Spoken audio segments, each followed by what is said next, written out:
Hello बच्चों, चलिए प्रश्न पढ़ते हैं। प्रश्न दिया गया है, चरम समुदाय की प्रकृति निर्भर करती है।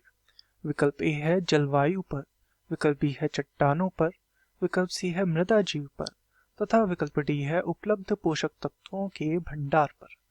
तो इस प्रश्न में हमसे चरम समुदाय के विषय में पूछा गया है। हमें बताना है कि जो चरम समुदाय होता है उसकी जो प्रकृति होती है, अर्थात वह जिस प्रकार का होगा, यह किस पर निर्भर करता है।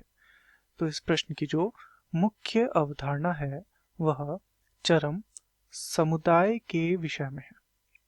तो चरम समुदाय को हम सबसे पहले समझते हैं कि चरम समुदाय होता क्या है। तो एक क्रिया होती है जिसे कहा जाता है अनुक्रमण।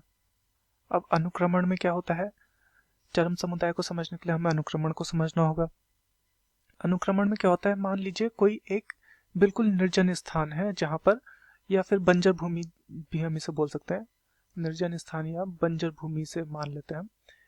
तो इस स्थान पर, निर्जन स्थान या इस बंजर भूमि पर क्या होगा, धीरे धीरे जीवन या किसी एक जीवों का क्या होगा, यहाँ पर विकास होगा।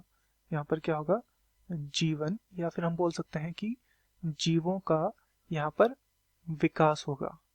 इस विकास के क्रम को अनुक्रमण कहा जाता है तथा इस विकास में जो अंतिम समुदाय विकसित होता है, यहाँ पर जो अंतिम समुदाय होता है उसे यहाँ पर कहा जाता है क्या, उसी को कहा जाता है चरम समुदाय। चरम समुदाय। तो चलिए इसे उदाहरण के माध्यम से समझने का प्रयास करते हैं कि चरम समुदाय वास्तव में क्या होता है। तो यदि हम देखें कि एक, जैसे मान लेते हैं एक चट्टान है, इस चट्टान पर क्या होगा, सर्वप्रथम विकास होगा यहाँ पर लाइकेन्स का। लाइकेन्स यहाँ पर विकास करेंगे। लाइकेन्स के बाद यहाँ पर धीरे धीरे विकास होगा क्या, छोटी घासों का, घास यहाँ पर बनेगी। और उसके बाद यहाँ पर झाड़ियों का विकास होगा, और झाड़ी के बाद यहाँ पर जो पेड़ है उनका विकास होगा, और पेड़ों से फिर विकास होगा यहाँ पे जंगल का। तो अंतिम समुदाय यहाँ पर क्या है, जो जंगल में जितनी प्रजातियां होंगी वो क्या हो जाएंगी, यहाँ पर चरम समुदाय कहलाएंगी। यहाँ पर चरम समुदाय। तो इसमें क्या होगा, ये जो विकास क्रम हुआ है ये किसके अनुसार होगा, ये जलवायु के अनुसार तो होगा, क्योंकि यदि किसी स्थान पर वृक्ष उग ही नहीं सकते, उसकी जलवायु इसके अनुकूल ही नहीं है, वहां पर सिर्फ घास उग सकती है, तो वहां पर घास चरम समुदाय हो जाएगा।